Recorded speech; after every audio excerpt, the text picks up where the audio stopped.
நான் செஞ்சதெல்லாம் கரெக்டு, இப்படித்தான் இருக்கணும், இப்படித்தான் செஞ்ச, கெட்டவன் எல்லாத்தையும் அழிச்ச அப்படிங்கிற மாதிரி பார்க்குறானு. ஆனால் நல்லவங்கிட்ட சம்பாரிச்ச அப்படிங்கிற ஒரு புலி, அதான் என்ன சொல்லு, புலித்தோல் போத்திய மான்ங்கிற மாதிரி தான் அவர். அந்த மாதிரி தான் அவர், மான் தோல் போத்திய புலி அப்படிங்கிற மாதிரி ஒரு ரீதியில் போயிட்டு இருக்காரு. இப்படியும் மாறிக்குவார், புலியாவும் மாறிக்குவார், மானாவும் மாறிக்குவார். அதான் எங்கே சந்தர்ப்பம் கிடைக்குது அங்கே அதுக்கு தகுந்த மாதிரி தன்னை மாற்றிக்கிட்டு சமூகத்தை ஏமாத்தலாமா அப்படிங்கிற ஒரு இதுக்காக அப்படி இவர் டிராவல் பண்ணுறாரு.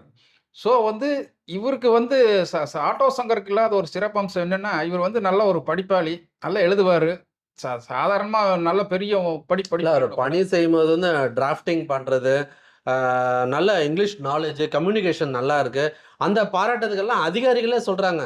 ஆனால் இவர் அங்கே உக்காந்து அஜால் குஜால் வீடியோ, ஃபோனோகிராஃபி வீடியோலாம் பார்த்து அந்த கேஸெல்லாம் இருக்குது. அங்கேருந்து அங்கேயும் இட்டுக்கிட்டு எப்படியாவது ஃபேமஸ் ஆகணும், அவங்க அப்பாவோட வேலை தான் கிடச்சிருக்கு. ஆனால் ஒரு அரசு ஊழியராக இருந்துக்கிட்டு